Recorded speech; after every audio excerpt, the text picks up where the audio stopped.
guys, how you doing? Hope everything is well. Y'all, I want to tell you about this sad story. Her name is Namali. She's Jamaican. I think she's Jamaican. And her last name is Henry. She was going with this guy, and she had got pregnant. But he was hurting her. He was hitting her, all kinds of extra stuff. So she was trying to get an order of protection against her boyfriend, but it didn't happen. So the last time that he had came over, he had hit her. She was pregnant. He hit her and ripped her earrings out her ear. So now she has the baby. Now her and the boyfriend gets into another fight. So now he said that Nolly, I'm gonna call her Nolly. Nolly was the aggressor or whatever like that, which wasn't true. They literally locked her up. So now he runs up to the hospital and he gets the baby. hmm He gets the baby. I don't know when I read this here, is it gonna tell you that? But he gets the baby. And when he gets the baby, he promised her mom, "You ain't never seeing this kid again." Uh-huh. So in the prison, Nolly had a rare blood disease, but the blood disease she had you can control it. You can control it, but these officers in this prison just didn't give a damn, and Nolly died. hmm So anyway, y'all, let's get to this here. It's so kind of long, so I'm gonna try to read it fast. It says, two former Louisiana supervision correctional officers sentenced for a civil rights offense arising out of death of an inmate. Two Louisiana men, former jail supervisors, were sentenced today for 5 years in prison and 4 years in 5 years in 5 years in prison and over 4 years in prison, respectively, to be indifference to an inmate's serious medical needs. As a result of the civil rights offense, 19-year-old Naomi, Naoma, Naoma, it's Naomi, Henry died in the custody of the St. Bernard Parish Prison on April 1st, 2014. Henry died after she failed to receive medical treatment for the rare blood disease and other medical conditions during the 10 days she was incarcerated. Let me just say this here too, y'all. Let me stop that right quick. She was in jail for 10 days. For what? Now, mind you, the judge, I'm going to let y'all see the video. And I want y'all to comment below and let me know your thoughts on it. You have thoughts. Let me know your thoughts on this here. I'm going to finish reading, because I'm not going to tell you, because I'm going to let you see the video. And y'all tell me your thoughts on this judge. Like, for real. Former Captain Andrew Dominique, 61, of New Orleans, was sentenced to 5 years in prison. Dominique previously pleaded guilty to violating Henry's civil rights under the color of law. In pleading guilty, Dominique admitted that he knew that Henry had serious medical needs that required medicine. He knew? Oh my goodness. Okay. If she did not continue the medical treatment her doctor had prescribed, there was a 90% chance that she would die. What's wrong with white people? Like, I'm not saying all white people, but you know what? To be so evil, you know what I'm saying? To be so evil. Dominic also spoke to Henry after the medical condition, spoke with Henry's social worker who confirmed her medical needs and observed Henry's deterioration, physically condition while she was in jail. However, despite knowing Henry's despite knowing Henry's plight, Dominique, who was also acting as a medical officer during Henry's incarceration, failed to take any responsibilities steps to get her medical attention she needed as he was required to do under the law. Former SBPP Thomas Williams, 41, of New Orleans, was sentenced to 57 months in prison.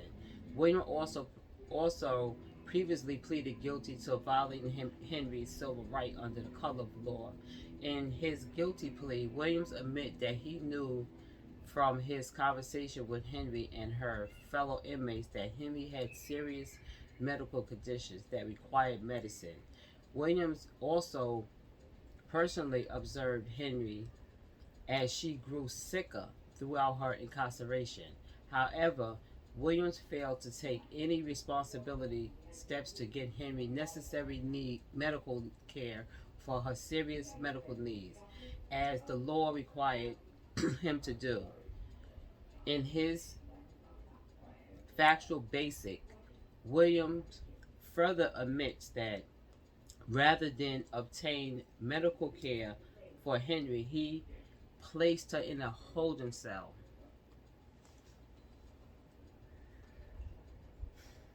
A future medical complaint. Oh, excuse me. A yeah. in a As I said, in a holding cell. A future medical complaint. He also told Henry fellow inmates to stop requesting help on her behalf. Oh my God. Henry's death was not the result of negligence or a lapse of judgment. Her death was the slow, painful, and completely preventable result of the del- deliberated choices made by their defendants, each of whom knows that he had the constitutional duty to provide necessary medical care for a young woman who was completely dependent on them for help while she was in their custody, said Principal Deputy Assistant Attorney General Pamela S. Conlon from the Justice Department of Civil Rights Division. Prosecutors, correction officers who would who intentionally violate their constitutional responsibility in a critical part of department mission. The protection of all of our citizens' civil rights is initially part of our Constitution, and U.S. Attorney Dwayne A. Evans for the Eastern District of Louisiana. Violation of these entitlements, especially in the case by the correctional officer sworn to protect the protect the rights of inmates.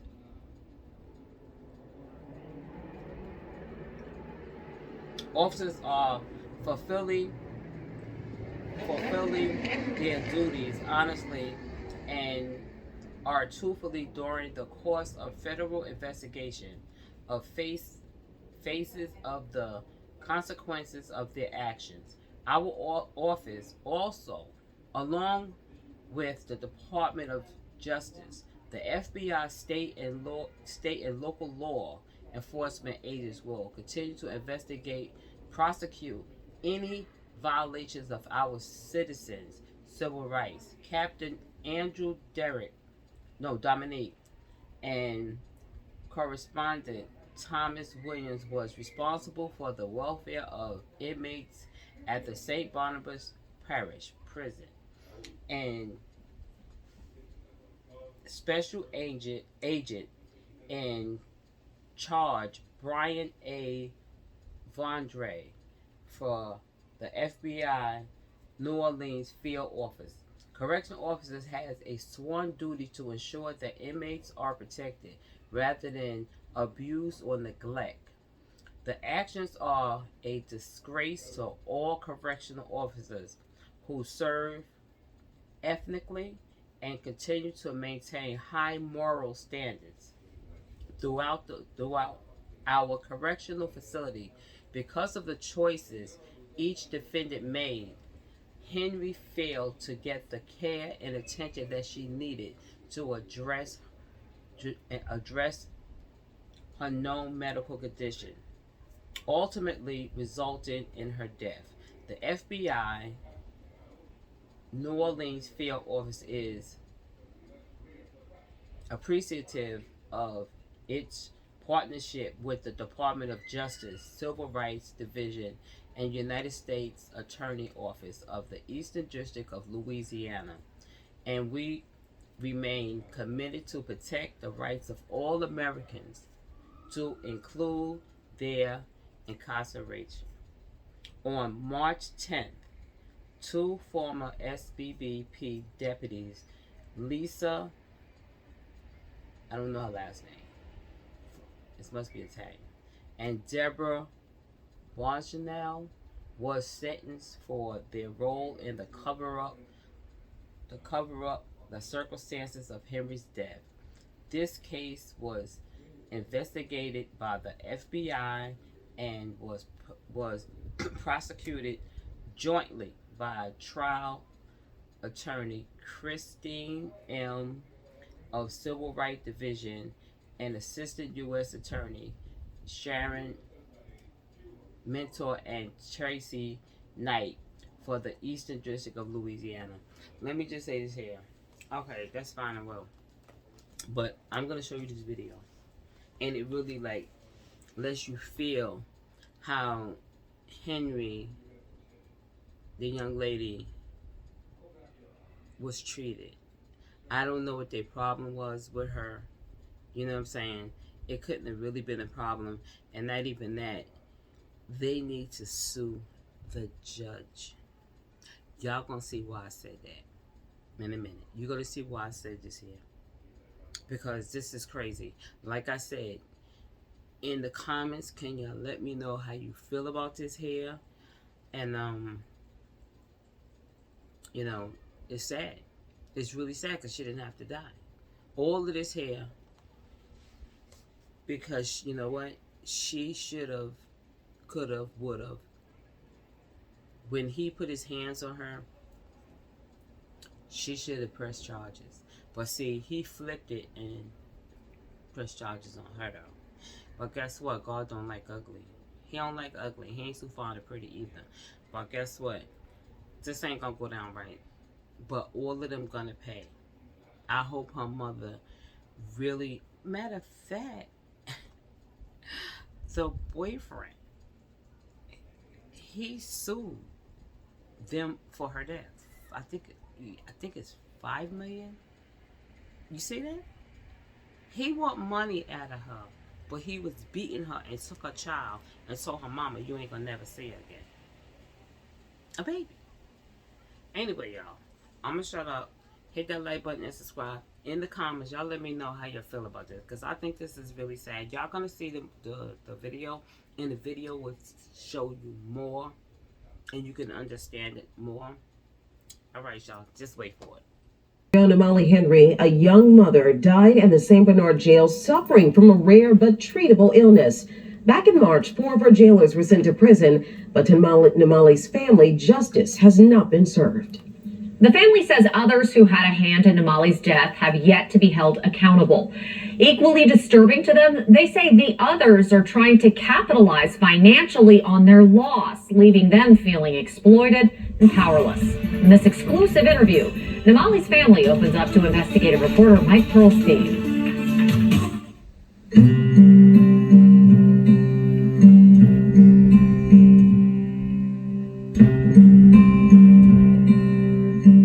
Think about my sister's last hours, days. It just makes me very sick.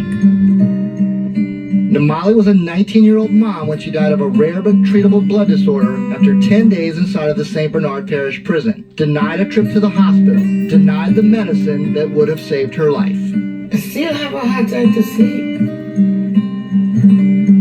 I just can't understand how people could be so wicked. Mocked by jailers who accused her of faking her illness. Put in an isolation cell. Passing out repeatedly as other inmates urged deputies to help. Namali died on April 1st, 2014. It took 7 years, but in March, 4 of the former St. Bernard Sheriff's deputies who were responsible for Namali were sentenced in connection with her death. I don't want them to suffer from it, but I want them to actually have a change in heart.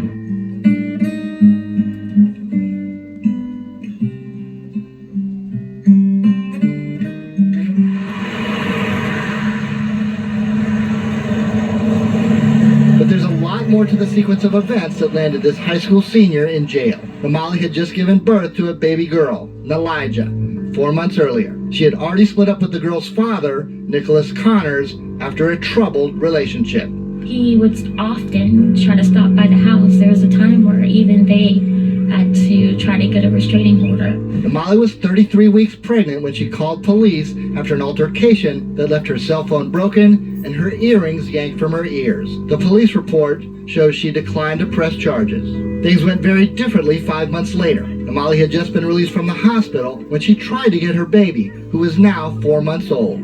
This video and a police report show that Connors had already taken up with a new girlfriend, Chelsea Lefebvre. They had the baby and gave Namali the address, but when she arrived, there was a skirmish. Connors called for the police. I feel like they pretty much trapped her into a situation.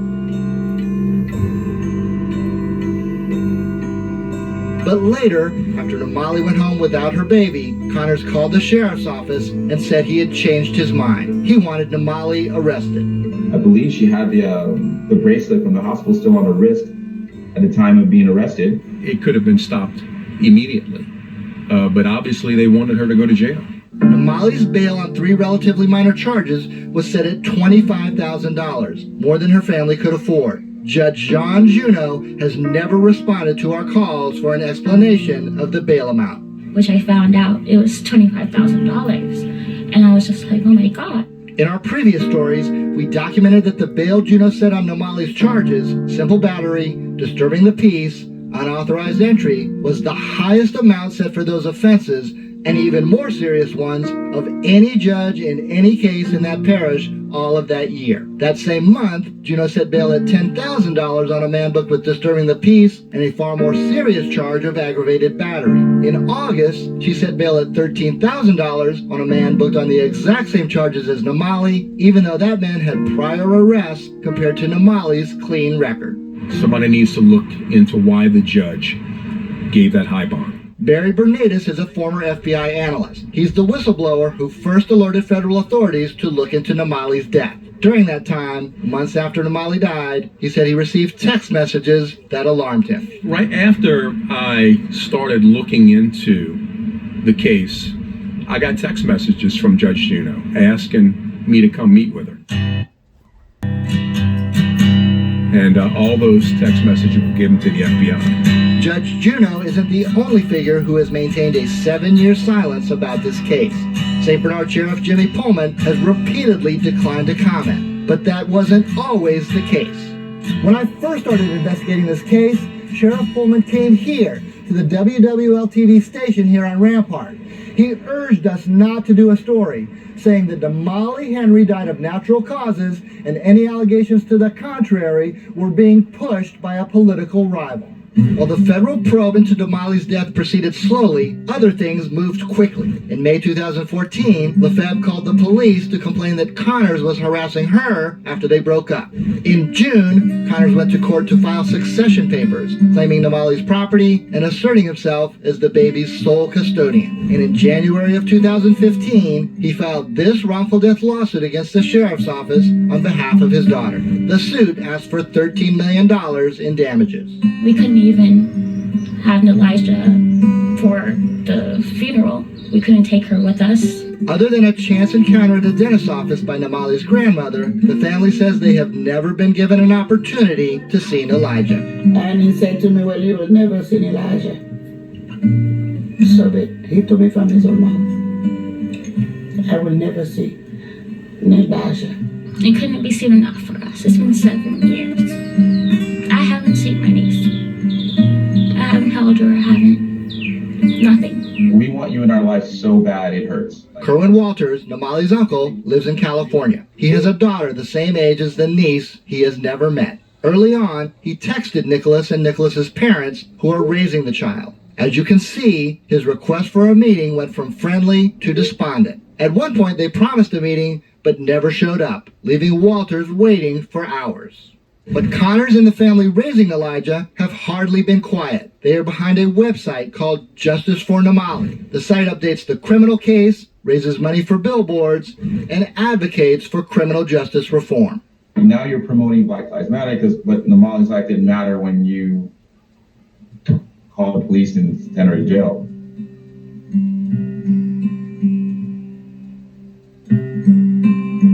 Do you think that it's an attempt to fool people into thinking that it's you and your family? But of course, they were asking for money at a time where we're fighting for justice. My request for an interview with Nicholas Connors and his family was denied. However, their attorney emailed a statement that reads, in part, we ask that you respect our privacy regarding our interfamily matter. We are hopeful that a reconciliation takes place in the future when the trauma on all sides is properly dealt with. Before the deputies were sentenced by U.S. District Judge Ivan Lamel, he heard victim impact statements. One by one, over 2 days, Namali's relatives offered heartbreaking accounts of their pain and loss.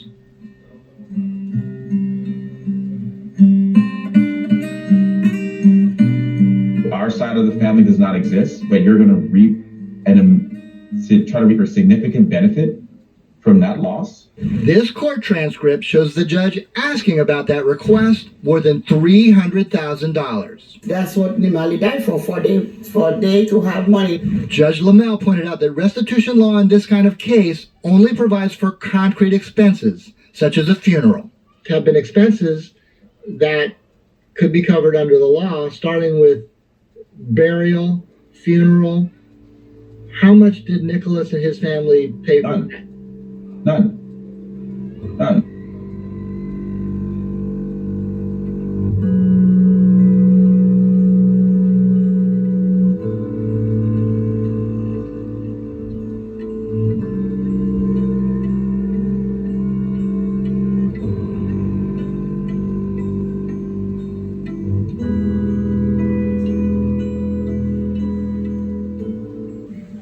That was Mike Pearlstein reporting, and the Connors family did say in a statement, in part, quote, it is a complicated, multi-layered issue, and we feel it's detrimental to Namali's daughter to discuss the details in the media. Everything we do in all aspects of our life, including this fight for justice, we do for her and for Namali. The attorney added that any money from a lawsuit must be placed in a trust for Namali's daughter, and, quote, any allegations that her guardians are motivated by personal financial gain are not grounded in the facts